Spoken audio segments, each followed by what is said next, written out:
nome é Paola Alves Claudino, eu sou mestranda pelo Programa de Pós-Graduação em Alimentação e Nutrição da UFPR, e a aula de hoje será sobre a fisiopatologia do sistema endócrino. Bom, é importante a gente relembrar alguns conceitos. Então, hormônios. Os hormônios são mensageiros químicos que eles são transportados pelo sangue aos órgãos-alvos. E a gente tem algumas classificações dos hormônios de acordo com o efeito e ação de cada um. Então, a gente tem os hormônios endócrinos, que é assunto da aula de hoje, que eles são liberados no sangue e eles vão atuar em algum órgão-alvo que não esteja ali tão próximo de onde eles foram secretados. Já os hormônios parácrinos, eles atuam bem localmente nas proximidades onde eles foram ali produzidos. E por último, temos os hormônios intrácrinos, que eles atuam dentro da célula onde eles foram produzidos. Aqui a gente não vai entrar em detalhe sobre os tipos de hormônios parácrinos e intrácrinos, mas só para vocês saberem que temos ali uma classificação. Então, hoje o foco vai ser nos hormônios endócrinos. Bom, o sistema endócrino, ele é formado por um conjunto de glândulas, que a gente pode observar nessa imagem aqui, todas essas glândulas, e essas glândulas são responsáveis pela produção dos hormônios. E esses hormônios, com essa função endócrina, eles são lançados no sangue e percorrem um caminho até chegar nos órgãos-alvo, onde eles vão desempenhar ali essas funções. E é importante frisar que o sistema endócrino tem uma profunda relação também com o sistema nervoso para coordenar ali todas as funções do corpo. Na aula de hoje, a gente vai dar destaque para algumas dessas glândulas que estão relacionadas às principais doenças, fisiopatologias do sistema endócrino. Então, vamos abordar a hipófise, que é uma glândula localizada aqui na região do cérebro, a glândula da tireoide, que está localizada bem próximo ali da traqueia, e as glândulas suprarrenais, que vão estar localizadas na parte superior de cada rim. Em cada tópico, a gente vai estar falando sobre a função dessas glândulas para entender um pouco mais sobre as fisiopatologias que ocorrem. Temos também essas outras glândulas que fazem parte do sistema endócrino, como o hipotálamo, as glândulas parótidas. O pâncreas não vai fazer parte dessa aula, né? Só vamos lembrar brevemente sobre a função dele, porque vocês já viram ou vão ver sobre ele na aula relacionada à fisiopatologia da diabetes, e também as glândulas sexuais, os ovários no sexo feminino e testículos no sexo masculino. Mas na aula de hoje a gente vai conversar ali sobre as fisiopatologias dessas três glândulas. Bom, apenas para revisarmos, né, em relação ao pâncreas, que vocês já devem ter visto ou vão ver na aula de diabetes, o pâncreas ele é uma glândula mista e a parte endócrina do pâncreas ele é responsável ali pela produção da insulina e do glucagon para auxiliar no controle da glicemia. Então, só para a gente relembrar. Bom, então dando início a patologias da glândula da tireoide. Bom, então a tireoide, ela é uma glândula que ela está localizada aqui próximo da traqueia, entre a traqueia e a laringe. E ela é responsável pela produção e secreção de dois hormônios principais, que é o T4 e o T3. E é importante lembrar que o iodo, ele é um micronutriente essencial e que está influenciando, regulando também a produção do T3 e T4. Então, quando há ali uma disfunção da glândula, pode também estar relacionado ali a quantidade desse micronutriente, que é o iodo. Bom, em relação às funções dos hormônios da tireoide, temos duas principais funções. Então, uma delas é aumentar o metabolismo e também estar relacionado com a síntese de proteínas. Além dessas funções, né, os hormônios da tireoide também influenciam, por exemplo, a função cardiovascular, a função respiratória, gastrointestinal e também estão relacionadas à função ao metabolismo ósseo. Então, para entendermos a regulação da atividade da tireoide. Então, essa glândula, para ela ter um bom funcionamento, ela depende também de outras glândulas endócrinas. Então, ela vai depender da ação do hipotálamo. O hipotálamo, ele libera o hormônio que é liberador do hormônio do TSH, que é o hormônio tiroestimulante. E esse hormônio liberador do TSH, ele vai influenciar no trabalho da hipófise, que é a glândula localizada no cérebro, próximo ao hipotálamo, para que a hipófise libere de fato o hormônio do tiroestimulante, que vai influenciar, vai ativar ali a função da tireoide, para que essa produza T3 e T4. Então, para a tireoide produzir T3 e T4, ela vai precisar do hormônio tiroestimulante. E o T3 e T4 tem como função principal aumentar o metabolismo. Só que quando há um desequilíbrio ali, tanto da produção do hormônio liberador do TSH quanto do TSH, isso vai impactar no funcionamento dos hormônios da tireoide. Por quê? Porque se há muita produção de TSH, vai ocasionar muita produção de T3 e T4, que vão impactar ali e pode ser decorrente, proporcionar ali um hipertireoidismo. Agora, se há uma falta da produção do TSH está baixo, isso também vai impactar que ocorra uma diminuição da produção de T3 e T4 pela tireoide, ocasionando ali, por exemplo, um hipertireoidismo. Então, quando a gente pensa fisiopatologias da glândula da tireoide, não necessariamente, é claro que depende muito também do micronutriente do iodo, como a gente comentou, mas também pode estar relacionados à produção ali do TSH. Bom, na aula de hoje, então, as patologias da tireoide que vamos abordar é o bócio, o hipertireoidismo e o hipotireoidismo. Bom, primeiramente o bócio. O que é o bócio? O bócio é um nome clínico que é dado a um quadro de aumento da glândula da tireoide. Então, quando a glândula ela vai estar aumentada.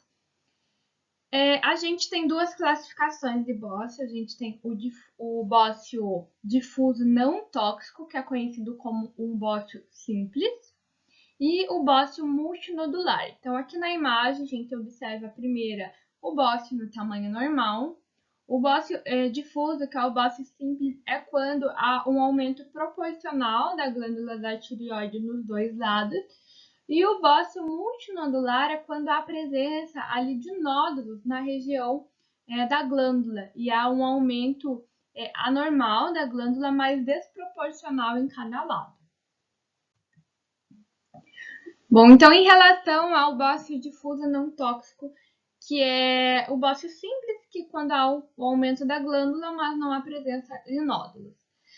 Pode ser decorrente de duas causas, né? Temos o bócio endêmico, que ele ocorre principalmente em áreas onde há uma carência de iodo na água, nos alimentos e no solo, então ele é ocasionado por uma deficiência do iodo, ou quando a causa também pode ser do bócio esporádico, que pode ter diferentes causas, mas, por exemplo, uma delas é defeitos enzimáticos hereditários. E aqui temos um exemplo de um bócio multinodular que ocorre ali várias hiperplasias na glândula da tireoide, então a presença de nódulos, então a gente vê que há um aumento ali desproporcional dessa glândula. Agora entrando no hipertireoidismo. Então o hipertireoidismo ele é caracterizado por um estado hipercatabólico da glândula da tireoide, que é causado por elevados níveis de T3 e T4 no corpo, no organismo. A causa mais comum do hipertireoidismo é a doença de Graves, que tem uma causa autoimune. E essa doença de Graves, ela está associada com a oftalmopatia, que é caracterizada por essa manifestação de olhos arregalados. Por quê? Porque há um acúmulo de líquido aqui nessa região da pálpebra dos olhos. E ela pode ou não estar associada à presença de um bócio difuso. A síndrome clínica mais comum no hipertireoidismo, né, recorrente dessa doença de Graves, é a tireotoxicose, que é quando há muita concentração de T3 e T4 no organismo. Aqui eu trago as principais manifestações clínicas do hipertireoidismo. Então, para diferenciar hipertireoidismo do hipotireoidismo, a gente sempre estar ali investigando quais são as manifestações clínicas no paciente, além também dos exames de sangue. Então, aqui temos a presença da isoftalmia, que é esses olhos mais arregalados. Pode ter a presença do bócio, como há um aumento de T3 e T4, há um aumento do metabolismo. Então, é comum também há um apetite exagerado.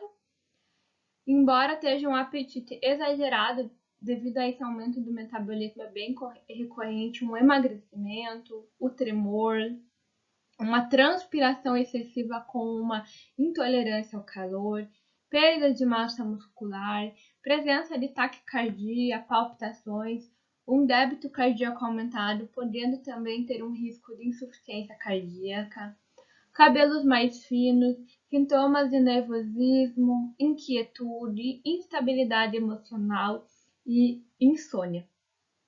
Também é comum a presença, pode ocorrer ali a presença de mixedema pré-tibial aqui nessa região, que são manchas avermelhadas, e também pode ocorrer oligomenorreia nas mulheres.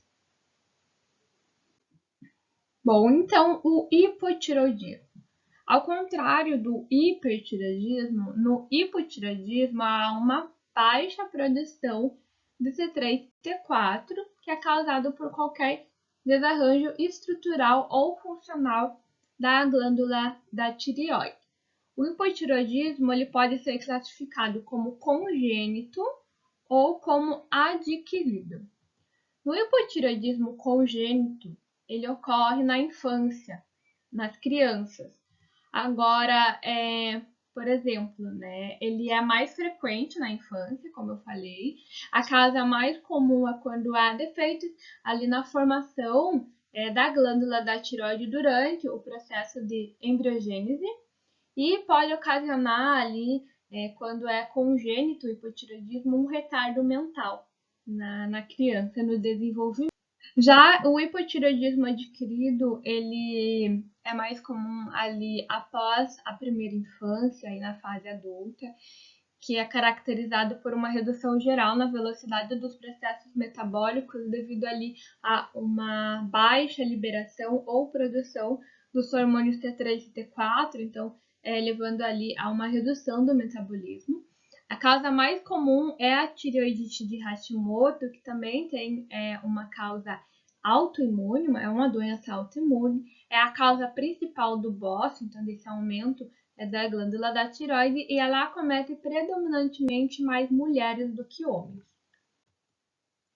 E aqui, as manifestações clínicas do hipotireoidismo. Ao contrário do hiper, no hipo, tudo está mais lento devido à baixa produção de T3 e T4. Então, é comum, é uma característica, o aumento do peso devido a esse metabolismo mais lento. Pode haver constipação intestinal, porque os movimentos peristálticos do intestino estão mais lentos, ao contrário no hiper, que pode ocorrer a diarreia, por esses movimentos estarem mais acelerados, uma pulsação mais lenta do coração, um coração aumentado, né, caracterizado como uma cardiomegalia, a transpiração vai estar reduzida e pode ocorrer uma intolerância ao frio. O paciente pode apresentar uma voz mais rouca e grossa, devido ali à presença do bócio. Também presença de palidez, letargia e déficit de memória. Então, quando o hipotireoidismo é congênito, é bem comum o paciente ter um retardo mental, um cabelo áspero, seco e quebradiço. Pode ocorrer presença de menorragia também nas mulheres, né? E presença da fraqueza muscular. Então, são alguns dos principais ali sintomas do hipotireoidismo. Nesse quadro, eu trago de uma forma que fique mais fácil o entendimento para diferenciar as manifestações clínicas do hipotireoidismo e do hipertireoidismo. Então, para recapitular, no hipotireoidismo há uma falta ou uma baixa produção e liberação dos hormônios tireoidianos, do T3 e T4, então tudo está mais lento, então taxa metabólica mais lenta. Na função gastrointestinal pode ocorrer ali constipação devido a movimentos mais lentos dos movimentos peristálticos do intestino. Embora haja um apetite reduzido a característico aumento do peso do paciente, apresentar uma função respiratória mais lenta, uma função cardíaca mais lenta, em relação à tolerância à temperatura, uma intolerância ao frio. Em relação aqui, sensibilidade às catecolaminas, que são neurotransmissores que estão relacionados com a resposta adaptativa do organismo a um evento estressante, por exemplo, né? Então, no hipotireoidismo está reduzido e lá no hipertireoidismo está aumentado. Por isso que, por exemplo, pessoas com hipertireoidismo é mais característica a pessoa ser mais agitada, mais irritada, apresentar uma ansiedade, uma insônia. E no hipotireoidismo, devido a essa sensibilidade às catecolaminas estar reduzida, o paciente pode apresentar ali uma lentidão física e mental. E quando é um hipotireoidismo congênito na infância, o paciente pode ter ali retardo mental. Em relação ao aspecto geral, no hipotireoidismo, é caracterizado por um aspecto mixedematoso em casos mais graves e avançados da doença, que pode até ali haver uma redução do fluxo sanguíneo para o cérebro, para o coração e causar sérias consequências, uma voz mais grossa e um atraso do crescimento em crianças. Já no hipertireoidismo, que é caracterizado pela exoftalmia, né, decorrente da doença de Graves, que é esse aumento, olhos mais arregalados, né, ptose palpebral, que é o acúmulo aqui de líquido na região das pálpebras do olho, e as crianças podem apresentar um crescimento acelerado. Em relação aos níveis de colesterol no sangue, que também são um marcador importante, no hipotireoidismo esse colesterol pode estar aumentado e no hipertireoidismo reduzido. Então, aqui essa tabela, esse quadro, facilita a diferenciação do hipotireoidismo e do hipertireoidismo.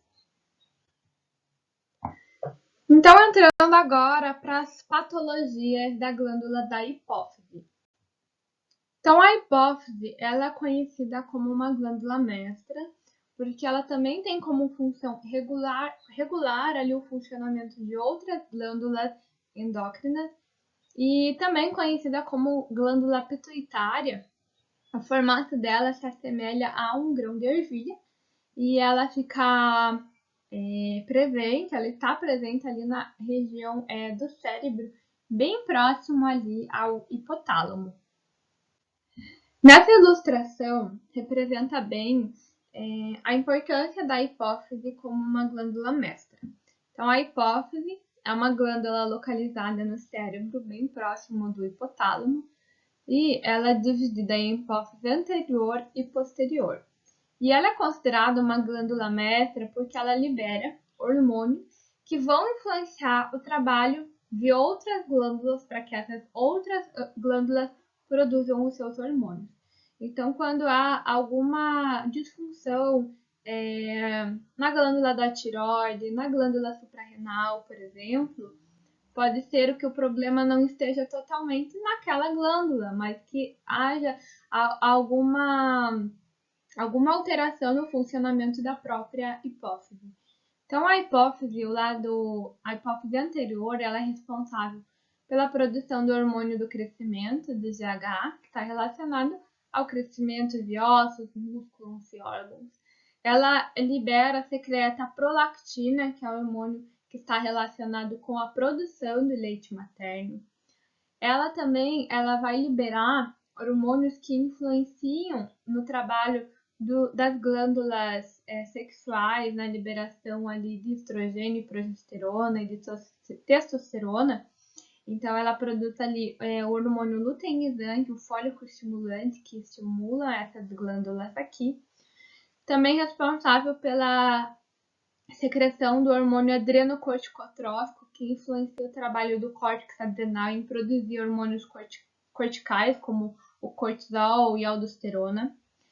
Também libera o hormônio estiroestimulante, como a gente viu, que vai influenciar no papel da glândula da tireoide em liberar T3 e T4, enquanto a hipófise posterior ela libera a vasopressina, que é um importante hormônio que está relacionado com a regulação da função renal, e a ocitocina, que é um hormônio que está relacionado com a liberação do leite materno. Então, a hipófise tem uma importante função em liberar esses hormônios que vão influenciar o trabalho de outras glândulas para liberar os seus hormônios. Então, um desequilíbrio, uma disfunção da hipófise pode prejudicar todas as outras glândulas do sistema endócrino. Entrando, então, nas patologias da hipófise, a gente vai estar abordando em relação aos adenomas hipofisários, ao hipopituitarismo e à acromegalia. Então, primeiramente, em relação aos adenomas hipofisários, ocasionado por neoplasias localizadas na região central do encéfalo, podem ocasionar alterações nas estruturas locais, interferindo na produção de diferentes hormônios que vão ocasionar alguma manifestação sistêmica. Então, os adenomas hipofisários, eles têm um efeito expansivo, que é ocasionado pelo próprio adenoma e pode afetar até a visão, as vias visuais. Por quê? Porque aqui onde está a glândula da hipófise, quando há um adenoma nela, ela pode interferir aqui na visão. Por quê? Porque o nervo óptico está localizado bem próximo da hipófise. Então, esse aumento anormal da hipófise acaba também podendo interferir na visão do paciente. E temos diferentes classificações para os adenomas hipofisários, e a classificação deles vai depender de qual hormônio que está sendo interferido. Então, por exemplo, quando o adenoma hipofisário afeta a prolactina, por exemplo, esse adenoma é chamado prolactinona. Quando afeta o hormônio do crescimento, é chamado de somatotropinoma. E da mesma forma, quando ele vai afetar o hormônio tiroestimulante, o hormônio fólico estimulante, por exemplo, vai ter um nome específico. E também tem adenomas não funcionantes, ou seja, que eles não afetam a produção de um hormônio. Há também questões de tumores malignos que podem afetar sim a hipófise, porém há uma menor prevalência do tumor, enquanto os adenomas têm uma prevalência muito maior. E também pode ter outras causas ali de patologia que afetam ali a hipófise, como presença de cistos, mucoceles, crâniofaringiomas, que acabam também afetando ali o funcionamento da hipófise.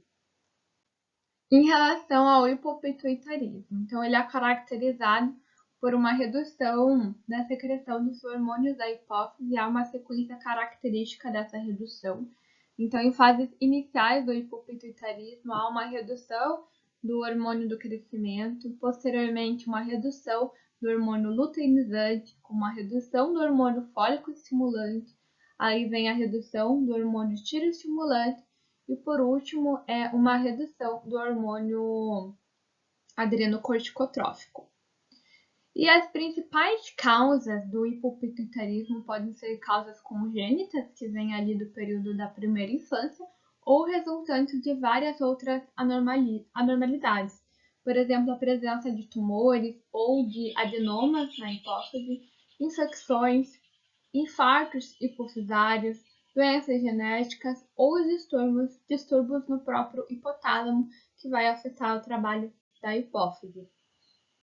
Então, o hipopituitarismo ele vai ocorrendo gradativamente em processos de acordo com essa redução dessa sequência de hormônios, mas também ele pode ser evidenciado com um distúrbio agudo potencialmente fatal, porque pode ser que no início da doença não apareçam sintomas, mas lá mais quando há uma redução ali do hormônio tiroestimulante, do adrenocorticotrófico, esses sintomas ficam bem mais evidentes, como a fadiga, presença de anorexia, infertilidade, uma baixa estatura também, quando é um hipopituitarismo congênito, e uma intolerância ao frio. Então, a anormalidade endócrina mais grave é quando há deficiência do hormônio adrenocorticotrófico. E como eu falei, no início pode ser que esses sintomas não sejam evidentes, porque normalmente 70 a 90% da adenohipófise ela é destruída antes que o paciente tenha ali manifestações clínicas. E entrando na acromegalia. A acromegalia é caracterizada quando há uma elevada presença de hormônio do crescimento, né, que é o hormônio GHA. A causa mais comum é um adenoma somatotrófico, que afeta ali o hormônio do crescimento. Manifestações clínicas dessa doença é que os tecidos moles continuam a crescer, há um crescimento dos ossos pequenos das mãos e dos pés, um crescimento dos ossos membranosos da face do crânio. Então, como a gente consegue observar aqui nessa imagem, a gente pode observar esse aumento, né, aqui nessa região do maxilar do paciente, na região aqui do crânio.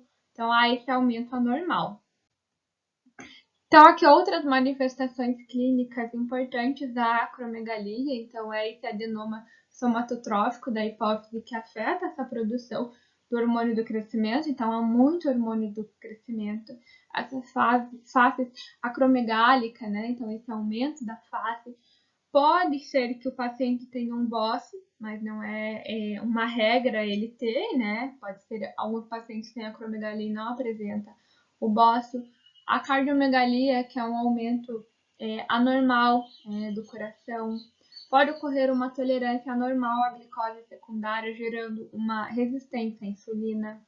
Uma disfunção sexual masculina ou distúrbios menstruais nas mulheres. Aqui o crescimento das mãos e dos pés também nessa imagem a gente consegue evidenciar.